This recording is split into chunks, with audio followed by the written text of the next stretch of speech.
Hola, bienvenidos y bienvenidas a otro video del canal. El día de hoy voy a empezar a abordar otro tema, otro de los grandes problemas de la psicología y la psicoterapia en México, que es precisamente, como dice el nombre del video, la falta de supervisión.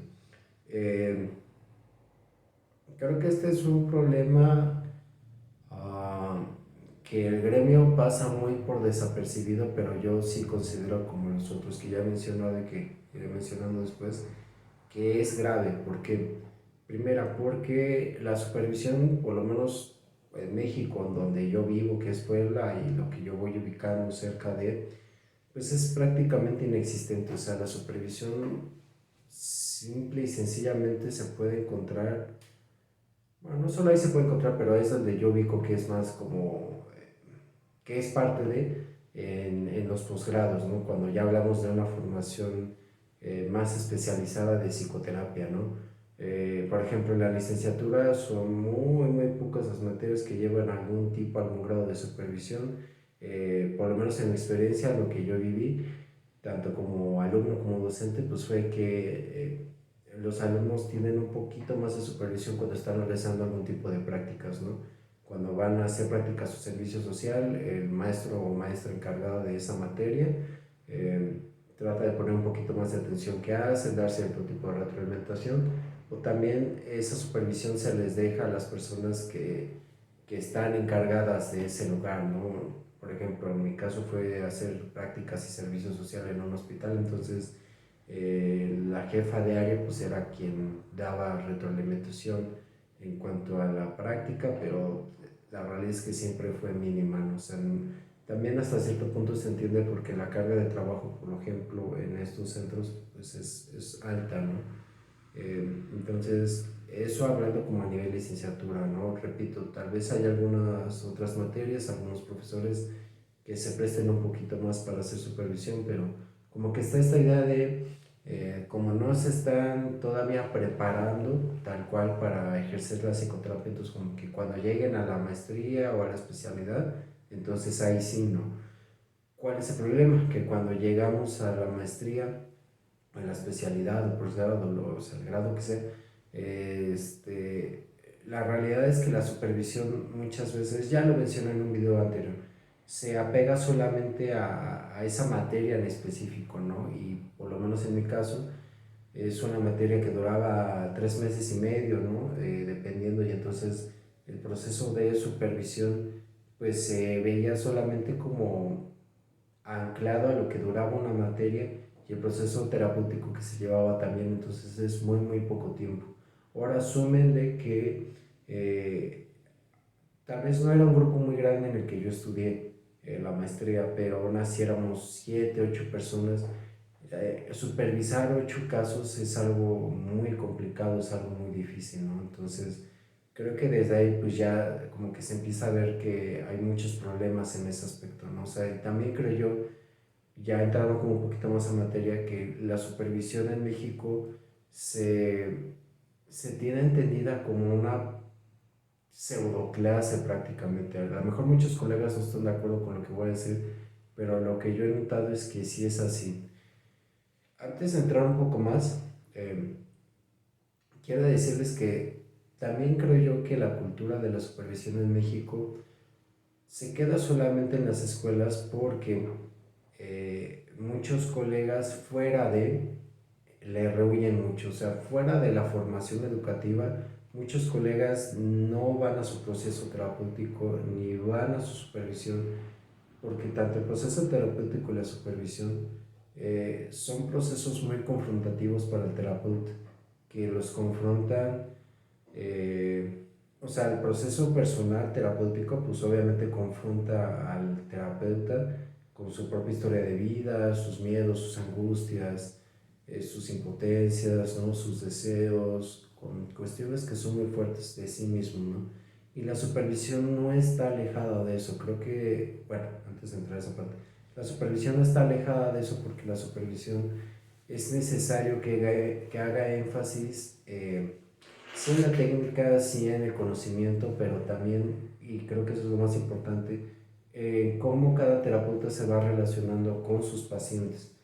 Y entonces, cuando los terapeutas que ya se formaron salen de estos centros educativos, porque a veces no tienen nada de educativos, pero bueno, eh, en lugar de seguir con estas prácticas, pues rehuyen lo más posible, ¿no? No es raro escuchar colegas que siempre andan diciendo y exigiendo que las personas vayan a terapia, que vayan a terapia, pero ellos en su vida han regresado a un proceso terapéutico, no le han terminado ni nada, ¿no? Precisamente por lo que digo, por esta naturaleza confrontativa que es parte de, ¿no?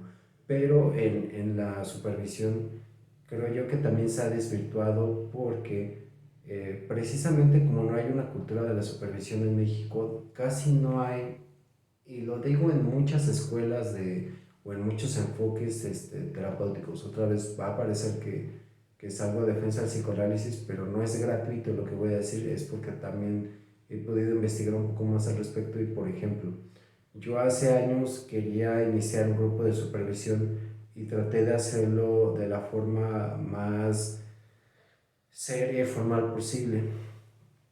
Y me puse a investigar, traté de investigar sobre tesis, sobre libros, sobre cualquier documento que pudiera yo acceder para ver cómo son los protocolos de supervisión en otros países, en otras escuelas, y casi no encontré nada, o sea, lo mucho encontré una tesis de investigación eh, de una universidad, no me acuerdo si de Chile o de Cuba, de cómo en esa universidad estaban implementando la supervisión, platicaban de cómo, de cómo se había como impuesto el proceso de supervisión a partir de cierto semestre en la formación de psicología, cómo estaba impactando a los alumnos, cómo estaba impactando a los docentes, pero hasta ahí, ¿no? Y pues, sí me dio gusto encontrar esa tesis porque pues, de cierta forma pues me dejó claro pues, que sí es necesaria, ¿no? Y que sí tiene sus efectos.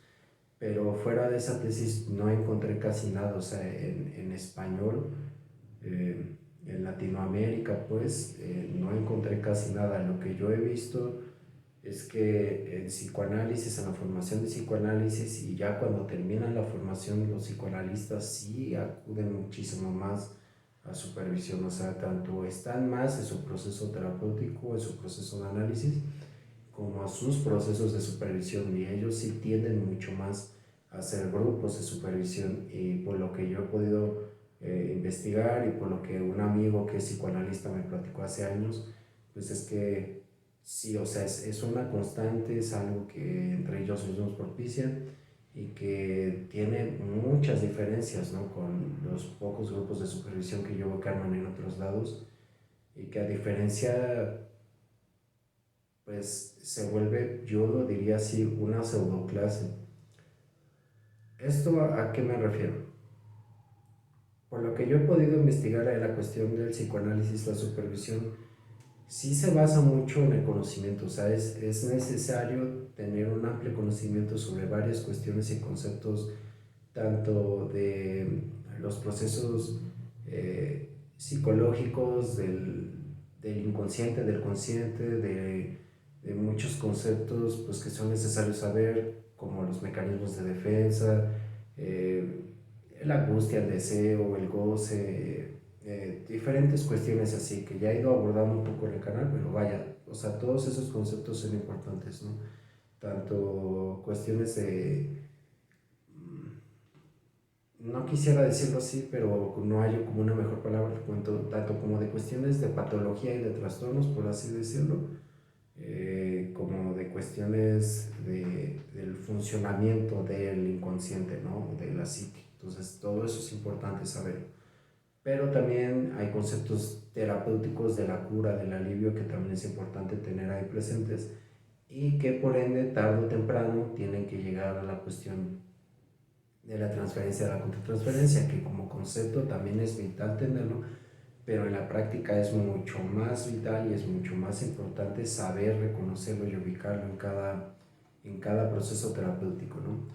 Entonces, ubico que en el psicoanálisis sí hacen mucho énfasis en eso, ¿no? O sea, como que van, eh, como que tienen esta forma de ir desmenuzando de una manera, a la redundancia, minuciosa, lo que va pasando entre cada terapeuta con cada uno de sus pacientes.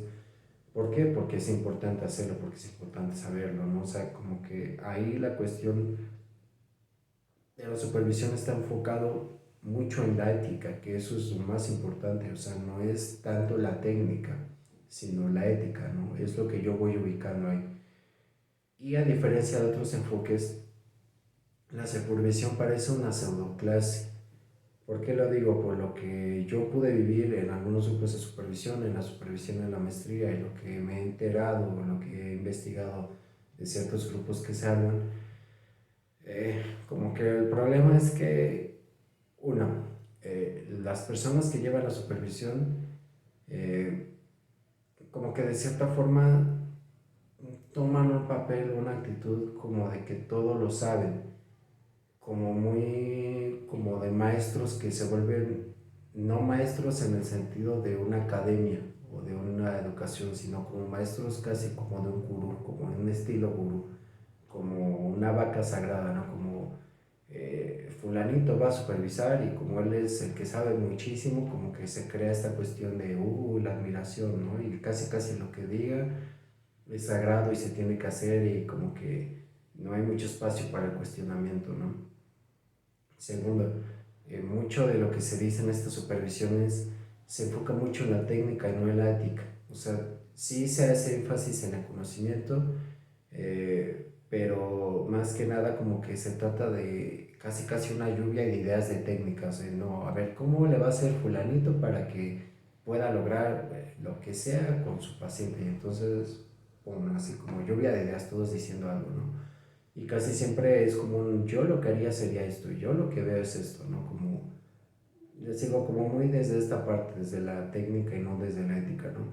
Eh, También como que se cae mucho en esta cuestión, como les digo, como en esta cuestión de la pretensión del maestro, el que sabe, el que bla, bla, bla, bla, bla, que se habla mucho desde la, como desde la experiencia personal, o sea, como que es como una, sí, a mí me pasó que entonces cuando yo tenía tal edad y andaba en una situación similar, pues yo le hice así, ¿no? Y es como, les digo, como que se vuelve una cuestión como muy de presumir, como muy de, muy superficial del asunto, vaya, o sea, ese es el mayor problema en que muchos grupos de supervisión se vuelven muy superficiales y pierden de vista la cuestión de la transferencia, que yo creo que esa es una de las partes más importantes, ¿no? Entonces, eh, precisamente porque, a ver, creo que esto responde a una cuestión que ya mencionaste, ¿no? Hace unos momentos, ¿no? Muchos colegas cuando salen de la carrera ya no tienen estas obligaciones de ir a terapia y de ir a supervisión. Cuando llegan a hacerlo, tratan de hacerlo de la manera más superficial posible. Tratan de que si van a un proceso de terapia, como que casi casi les den un diagnóstico, les manden chochos o les manden técnicas. Es como estas publicaciones de redes sociales donde alguien medio hippie, medio baboso dice, ¿cómo no vas a estar mal de tu salud mental si no haces yoga, si no haces ejercicio, si no duermes tus 8 horas, si no tomas agüita? Como si la salud mental se basara en eso, ¿verdad? ¿Qué imbéciles son? O sea, con el perdón de ustedes, pero se me hace la cosa más ignorante de decir, o sea, reducir el estado de la salud mental de una persona a eso es tonto, es ingenuo, es hasta peligroso, ¿saben? ¿Por qué? Porque muchas personas creen que por no tomar agüita y por no hacer yoga y por no poner el tapete del yoga al norte y esta sarta de tonterías se encuentran como se encuentra, es como caer en esta cuestión de que el que se siente triste está triste porque quiere, lo que es pobre porque quiere, cuando hay todo un contexto social, cultural, histórico, familiar, individual que pesa y que tiene un gran peso y que nos marca a cada uno de nosotros como personas, no como individuos. Y entonces siento yo que la supervisión se cae mucho en eso, o sea, como en esta cuestión de es que tú como terapeuta no estás haciendo esto, ¿no? Como no estás haciendo esta técnica que se sacan de la manga en esos momentos y si la haces como que ya te va a ir bien, ya vas a poder con ese paciente. O sea, cuando muchas veces no tiene que ver con una cuestión de qué técnica se va a usar, sino de cómo el terapeuta se está posicionando y se está planteando con cada uno de sus pacientes, que esa es la cuestión transferencial que yo menciono. O sea, no es nada más de si te agrada o no te agrada al paciente, es una cuestión de qué te despierta, qué te hace sentir, y debido a eso cómo te estás posicionando, cómo su vida, cómo la vida del paciente conecta con la vida del terapeuta, cómo el inconsciente del paciente conecta con el inconsciente del terapeuta, y qué es lo que está sucediendo en esa relación, qué está pasando, qué no está pasando, en qué se deja llevar el terapeuta, en qué no se deja llevar. O sea,